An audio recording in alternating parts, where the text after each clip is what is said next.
Debat merupakan sebuah kegiatan adu argumen antara dua pihak atau lebih, baik itu individu maupun kelompok dalam menyelesaikan sebuah permasalahan atau perselisihan.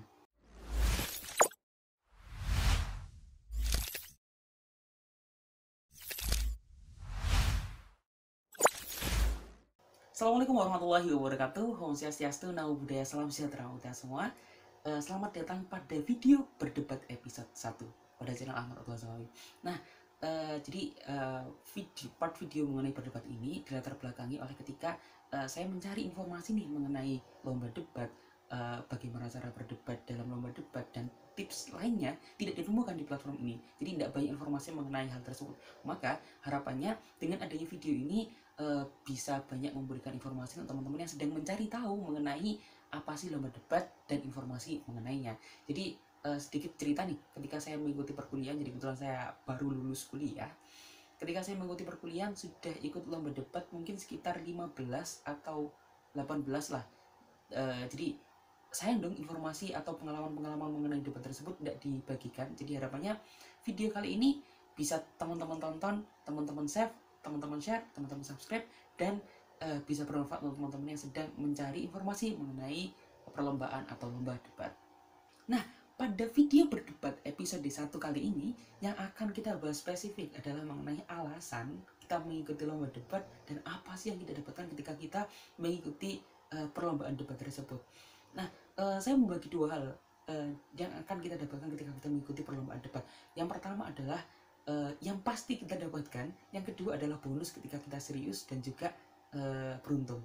Nah, yang apa sih yang pasti kita dapatkan? Yang pertama adalah train our brain to be smarter and faster. Melatih otak kita untuk menjadi lebih kritis dan juga lebih cepat berpikir. Jadi teman-teman kalau ikut lomba debat nih, jangan kaget kalau seumpama tiba-tiba topik perdebatan yang akan teman-teman debatkan itu belum pasti. Jadi teman-teman cuma dikasih 25 mosi nih, 25 mosi dikasihkan ke peserta. Peserta tidak akan pernah tahu apa yang akan dia debatkan, entah mosi 1, mosi 2, mosi 3. Nah, peserta cuma dikasih waktu 3 hari untuk menyelesaikan mosi tersebut dan memikirkan antara pro dan kontranya.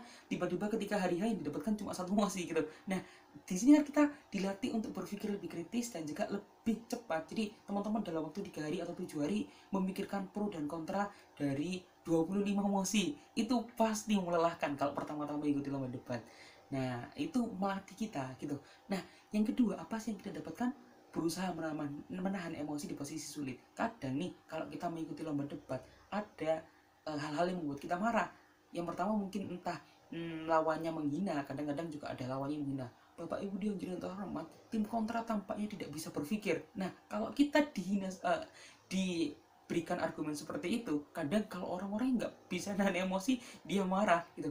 Nah, ada juga beberapa hal, entah emosi yang membuat dia baper, itu bisa juga dia tidak tahan emosi. Nah, dalam lomba debat kita dilatih untuk melatih emosi setenang mungkin dalam kondisi sesulit apapun.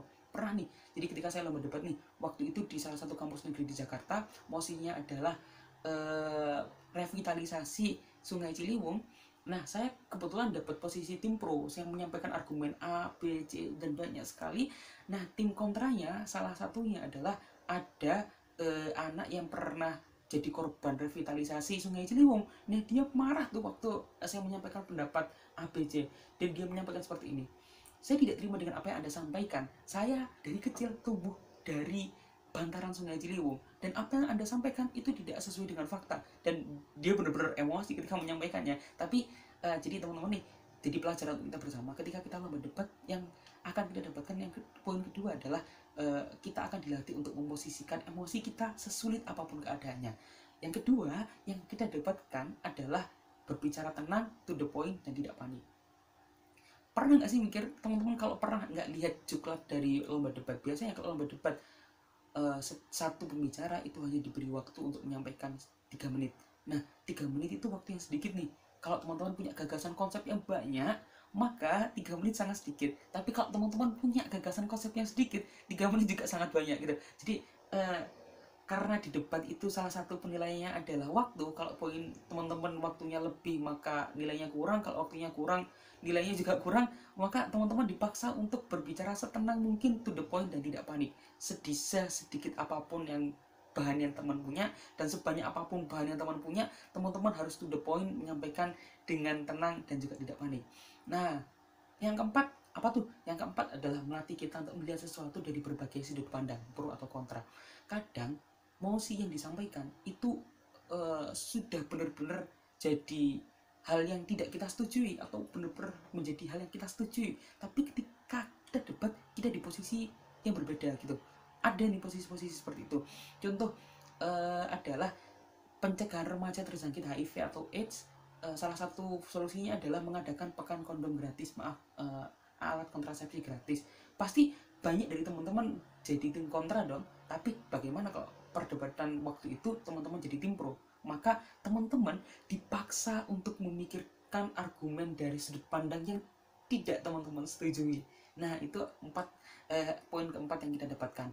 Nah, poin kelima yang kita dapatkan adalah kita menjadi pendengar yang baik atau pendengar yang lebih teliti. Jadi teman-teman, kalau lomba debat, teman-teman pastinya ketika berhenti menyampaikan dan lawannya menyampaikan, teman-teman bakal menyimak dan juga menulis apa sih yang disampaikan sama dia. Oh, poinnya ini, poinnya itu, poin ini salah, poin ini bisa dibantah dengan ini. Teman-teman bisa mendengarkan lebih teliti. Bahkan dengan apa yang disampaikan banyak hal, teman-teman bakal menulis semuanya dan berusaha untuk mengingatnya dan berusaha untuk mencari jawaban atas sanggahannya gitu. Nah, yang selanjutnya adalah berlatih bekerja sama. Jadi ketika kita lomba debat, nggak cuma individu nih, biasanya ada 3 kelompok. Jadi ada 3 orang dalam satu kelompok, pembicara pertama, pembicara kedua, dan pembicara ketiga. Nah, teman-teman bakal melatih kerjasama. Nih, pembicara pertama nanti mengatakan atau membicarakan ini, pembicara kedua akan membicarakan ini, pembicara ketiga akan membicarakan ini. Dan dari proses pembagian ini melatih teman-teman atau melatih kita untuk bekerja sama dengan baik. Nah, yang ketujuh adalah mengenai menambah teman. Jadi hal yang paling tidak saya lupakan ketika lomba debat adalah kita boleh berdebat di meja debat sekeras mungkin dan sealot mungkin, tapi ketika debat selesai, kesimpulan selesai, kita salaman, kita menjadi teman. Nah, itu nih. Jadi poin ketujuh yang kita dapatkan adalah kita pasti bisa menambah banyak pertemanan, karena ketika kita lomba debat tidak cuma di kampus kita juga di kampus orang lain, kita bahkan di provinsi lain, kita punya relasi-relasi baru. Setelah 7 hal yang kita dapatkan, ada 3 bonus yang kita dapatkan ketika kita serius dan beruntung. Apa sih bonusnya? Yang pertama adalah tiket gratis jalan-jalan keluar kota atau keluar provinsi. Nah, ini teman-teman pastinya tahu dong, ketika teman-teman mewakili kampus teman-teman dan ikut lomba ke provinsi lain atau ke kampus lain, kadang-kadang kampus itu membiayai kita, jadi membiayai tiketnya. Jadi cerita nih, saya dulu pernah bermimpi atau punya harapan untuk bisa naik pesawat gratis. Tapi kapan ya? Masa ya kebetulan saya mahasiswa bidik misi nih, tahu nggak kan latar belakang bidik misi kayak gimana. Nggak mungkin dong saya beli tiket pesawat untuk keluar kota atau keluar pulau. Nah, dari debat ini adalah menjadi alasan pertama saya untuk menaiki pesawat gratis. Waktu itu naik pesawat Citylink gitu. Nah, itu menjadi bonus kita ketika kita serius dan juga beruntung. Nah, yang kedua adalah dapat uang. Pasti dong, kalau kita menang, kadang kita dapat reward nih. Juara 1 berapa juta nih, juara 2 berapa juta, juara 3 berapa juta. Nah, ketika kita balik ke kampus, kadang-kadang juga kampus ngasih gitu. Nah, yang lain adalah hal-hal baik lainnya. Tapi teman-teman, jadi saran saya di sini untuk teman-teman yang ingin mengikuti lomba debat, untuk pertama kali jangan berorientasi pada uang, jangan berorientasi pada biaya gratis kampus untuk jalan-jalan, karena terkadang tidak semua orang memiliki kesempatan untuk beruntung seperti itu. Yang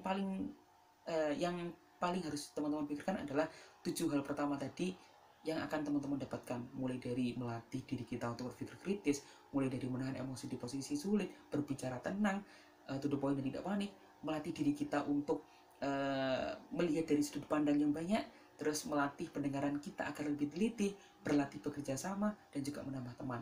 Jadi, untuk teman-teman yang ragu untuk mengikuti lomba debat, silahkan dicoba, cari tahu sensasinya, pasti ketagihan gitu. Nah, untuk teman-teman yang ingin mendapatkan informasi mengenai berdebat, bisa teman-teman subscribe, komen, atau like. Jadi harapannya channel ini bisa continue menjelaskan mengenai debat sampai akar-akarnya gitu. Nah, terima kasih sudah melihat video berdebat episode 1. Saya Ahmad Abdul Zawawi. Wassalamualaikum warahmatullahi wabarakatuh.